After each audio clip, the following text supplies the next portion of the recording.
Assalamualaikum dan selamat malam. Dan kita jumpa semula. Baik, ini kita tengok goal. Aku buat video tak lama. Kita buka daripada M1. Kita tengok M1, keadaan goal sedang menaiki, mendaki ataupun memanjat ataupun apa, sedang berjalan ke atas. Baik. Kalau kau tengok M1 kau nampak dia buy. Kalau kau tengok M15 kau nampak dia baru nak buy. Kalau kau tengok M30, ya ini semua dalam keadaan decision, di mana keadaan terbentuk ni kita tak tahu sama ada dia akan membentuk reversal pattern yang baru. Kita tak tahu. Kalau kau tengok M30 pun begitu juga, kita tidak tahu sama ada ia adalah bentuk reversal pattern. Tetapi nanti kita akan detailkan. Jadi sama juga H1, H4 begitu juga, nampak trendnya adalah masih menurun. Daily juga adalah trend yang menurun. Weekly juga adalah trend yang menurun. Monthly, of course lah dia merah, memang dia turun 1 bulan. Baik, ini yang kita nampak dalam chart. Maknanya kita tahu monthly ada trend yang menurun 1 bulan. Jadi sekarang kita baru berada dalam 9 Jun. Tarikh kita sekarang 9 Jun. So kita nak tengok dalam keadaan circle yang kecil. Kita tak perlu nak buka besar-besar, just kita tengok apa yang berlaku di dalam M15 atau M30. Better M15 lah. M15 kita nampak detail. So now kalau kau tengok M15, apa yang berlaku adalah dia telah membuat breakout, di mana breakout tersebut telah menjadi resistance become support. Siapa yang nampak? Bila dah nampak resistance become support, so tanda-tanda reversal pattern boleh berlaku tak? Kalau kau rasa kau lah. Bagi aku benda ni boleh berlaku kerana, untuk jawapan aku mudah saja, kerana apa dia boleh berlaku? Kerana dia telah ada melepasi support yang banyak kat belakang ni tadi. Support tu terus press masuk balik kawasan zone. Terus masuk balik kawasan zone, boleh buy. Akan macam tu. Sekarang ni aku tak buy kan, aku baru buka dan aku tak buy lagi. So aku akan masuk angka yang kecil, 0.05 lah. Kita ambil 0.05, kita letak 0.05 pun okey kalau satu layer. Kau jangan banyak-banyak layer, nanti akaun meninggal. Relax lah, masuk sikit-sikit je. Berapa keserupan dalam kerugian kalau kau nak letak sini? Ada relativity dalam ni? So nak letak ke situ ke? Stop belum kau? Macam tak jauh sangat je. Jauh ke? Okey, kat sini lebih kurang dalam berapa pip ni? Sekejap aku tengok . Halus sangat lah, aku tak nampak lah. Mana ni tak keluar-keluar lagi? Lebih kurang dalam, besar sangat ni, 104 pip. 104 pip. Aku kena buka M1 lah. Adjust di sini lah. Di sini. Dekat M1 kau dah nampak reversal pattern. Tapi itulah, kita nampak trend sedang naik. Jadi takut dimanipulasi saja. So kita letak kecilkan sikit berapa yang kita sanggup rugi. Aku kalau kesini aku sanggup rugi lebih kurang dalam berapa aku sanggup rugi. Tak banyak, tak banyak pun mungkin duit juga kan. Sekejap. Tak keluar lah aku punya ni. Aduh, lambatnya. Okey, $25. Itulah kesanggupan dalam kerugian. Berapa pip? 50 pip. Biasa kalau gold 50 pip, kau kena ambil 50 pip. Sebab gold ni kadang-kadang dia patah balik tu kita tak tahu. Sebab kita bukan main, kadang-kadang aku jenis yang tak tunggu setup juga. Aku kadang terus masuk je. So aku akan letak 50 pip untuk aku punya risiko lah. So lebih kurang $50. So kita sambung balik. Kerana apa ada kat bawah ni adalah kerana ada support. Kalau kau tengok ada support. Aku tulis sini S1, S2, S. Banyak-banyak lah aku tulis. S1, S2, S3, S4. Aku tak tahu ada berapa SS kat situ. Aku bubur je lah. Pandai-pandai lah. Kau tengok kau nilai lah sikit. So dekat sini banyak ni support. Bila ada support, dia cuba untuk tembus. Dia test kawasan ni sebanyak 4 kali dan akhirnya tembus. Dia tembus ke bawah. So dia dah breakout. Bila dah breakout, dia menunjukkan dia mencipta lower low terbaru. Di sini kita panggil lower low lah. Lower low terbaru. Bila dah ada lower low terbaru, kita fikir dia akan mencipta penurunan lagi. Tetapi sekarang ni dia telah pun breakout ke atas, ataupun dia tengah buat structure baru yang mungkin ini adalah pembentukan reversal buy. So bagaimana kita nak melihat untuk reversal buy? Kita kena tunggu dan lihat apabila dia telah pun menembusi bawah dah tebus, bawah dah okey dah, tak ada masalah. Ni kita dah boleh buy ni, kan. Nak tunggu satu lagi je. Kat mana? Nak tunggu kat atas ni. Tunggu dia pecah zone. Katalah dia pecah zone, dia cipta higher high yang baru. Dia mencipta higher high di sini. Kemudian barulah kita tekan entry ready di bawah. Contohlah di sini higher high. Aku bagi detail lah. Kemudian press turun patah balik. Masuk zone ni kadang-kadang dia terlajak sikit. Itu biasalah. Sebab keadaan memang takkan sama dengan apa yang kita lukis. Memang takkan sama. Ini bayang-bayang saja. So, bila kita tunggu di breakout atas ni, dia patah balik masuk dalam zone. Di sinilah kita entry buy. Sekarang kau nampak tak apa dia tengah buat? Dekat dalam sini kita dah nampak dia dah buat fake out. Siapa nampak fake out dalam ni? R1, R2. Jadi hati-hatilah sebab price boleh pergi atas.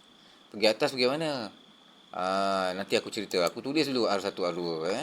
R1, R2. R2. So, telah menjadi auto fake out. Dekat situ dia jadi fake out lah.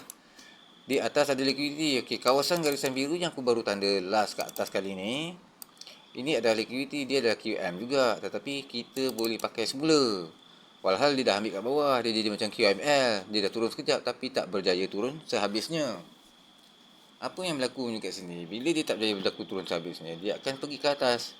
Dan bila pergi ke atas, kemungkinan dia boleh pergi lajak. Goal ni dia satu je. Kau kena faham, dia suka lajak price. Dia suka lajak. Kadang-kadang dia tak ambil sini. Tahu-tahu sini, yang kawasan biru sekarang ni dia dah ambil yang atas ni. Faham kan? Dia pergi ambil yang belah atas lagi. Dia terus pergi skip. Dia tak ada tunggu-tunggu. Dia skip je. Dia lompat. Maknanya fake out dah ada R1, R2. Liquidity kat mana dia ambil? Tak tahu. Liquidity kat atas lagi mungkin boleh jadi liquidity. Lepas tu baru dia sambung turun balik semula. Baik. Sekarang ni aku kecilkan. Kita lihat dekat time frame yang lebih besar. Di mana kita akan nampak kawasan biru yang aku baru tanda sebaris dengan apa. So, kalau kawasan biru yang aku tanda ni sebaris dengan di sini. So, kau nak kena alert lah. Senang cerita kena alert. Tengok tu betul. Ready lah. Di sini kau akan sell. Sebab tadi kita tengok monthly time frame. Kan dia sell kan. So, kita fikir kat sini kita sell.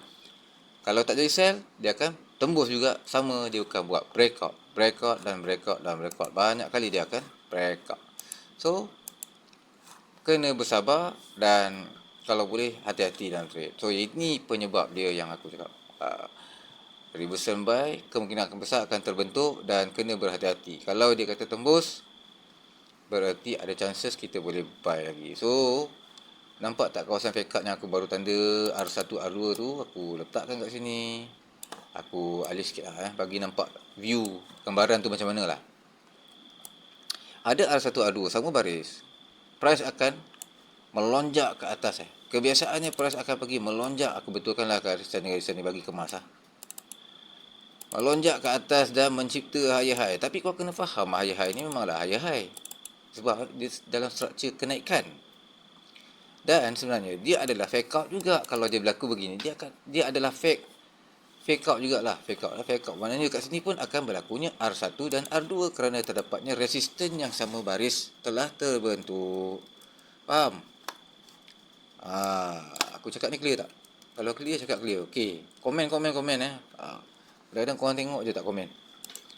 So dekat sini telah berlakunya R1, R2 di mana price kemungkinan besar mungkin dia turun balik ke bawah dan dia akan pergi lagi atas sebab dia R1, R2. Tetapi di sini telah berlakunya fake out di mana sebelah bawah adalah kawasan fake out yang dia dah pun buat. Sini fake out ni dia dah buat.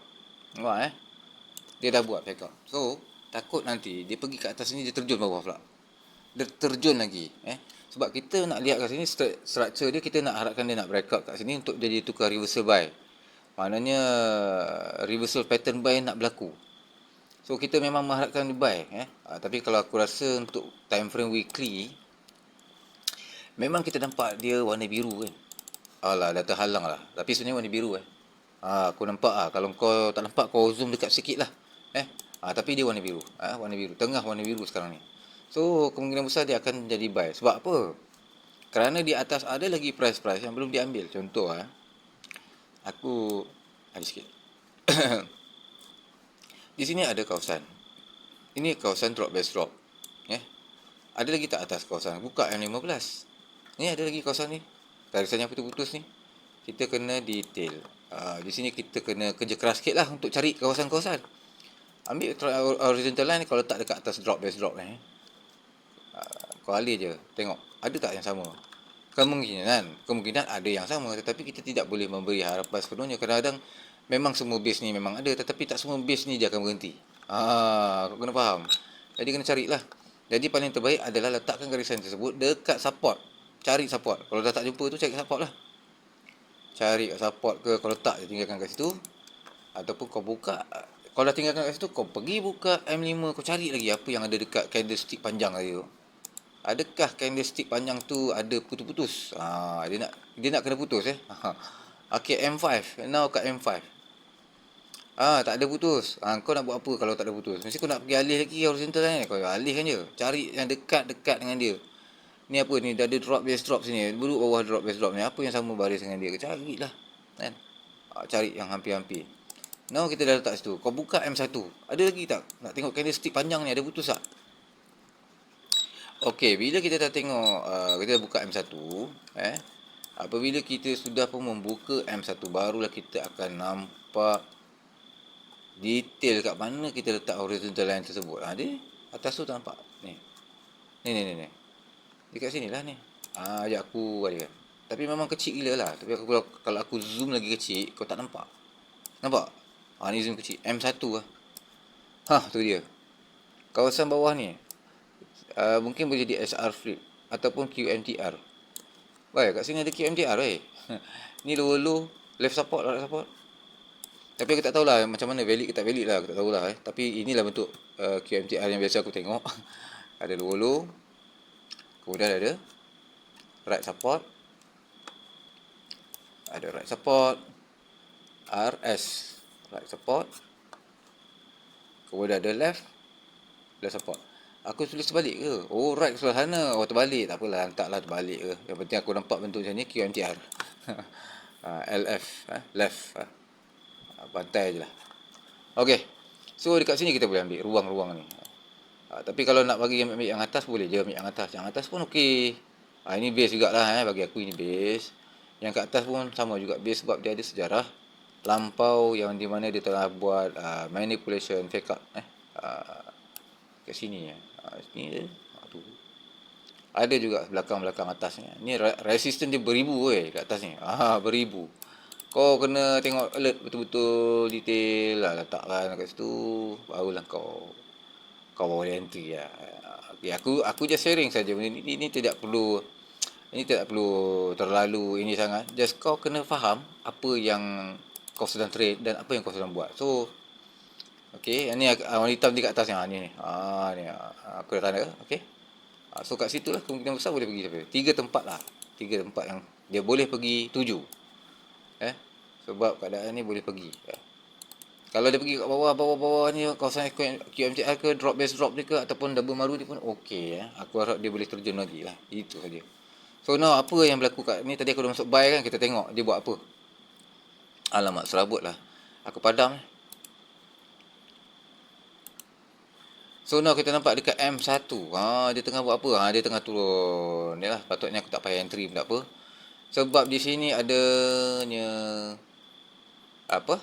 support resistance dalam M1. Takut dia nak tukar pattern pula. Tapi M1 ni sekejap sangat. Sebab kita kena follow agak the big time frame, di mana big time frame dekat dalam daily adalah shadow warna biru.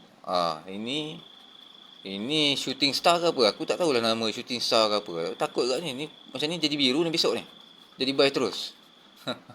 Sebab dia dah shadow biru ni dah.